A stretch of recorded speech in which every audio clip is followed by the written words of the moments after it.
உங்க குதிகால் வலி உங்கள போட்டு ஒரு பாடா படுத்துதா? இந்த வீடியோவ ஃபுல்லா பாருங்க. இந்த ஹீல் பெயின் வரதுக்கான ரீசன்ஸ் என்னங்கிறது பார்ப்போமா?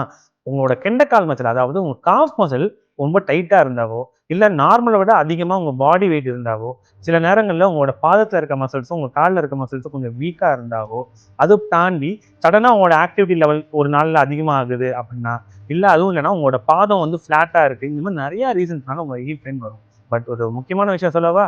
இது சரி பண்ணவும் முடியும். தப்பா இருக்க விஷயத்த கரெக்ட் பண்ணவும் முடியும். ஹீல் பெயின் அதிகமா இருக்குங்கிற ஒரு காரணத்துக்காக உங்களோட ஹீல் சுத்தி இந்த எண்ணெய் தேய்க்கிறது, வலி போகணுங்கிறதுக்காக, இல்லைன்னா இந்த வலி மாத்திரைகள் போடுறது, சில விதமான வீடியோஸ்லாம் பார்த்து இந்த காஃப் மசில் இப்படி ஸ்ட்ரெச் பண்றது, இதனாலலாம் உங்க வலி போகுமான்னு கேட்டா, அது கொஞ்சம் டவுட்ஃபுல் தான்.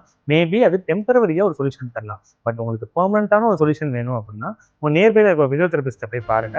உங்களோட பெயினுக்கு அவங்க சொல்யூஷன் குடுப்பாங்க. ஸோ இனிமேலும் உங்களுக்கு ஹீல் பெயின் இருக்குன்னு நினைச்சு கவலைப்படாதீங்க. நான் இருக்கேன். அண்ட் என்ன மாதிரி நிறைய பிசியோதெரபிஸ்ட்டும் இங்க இருக்காங்க.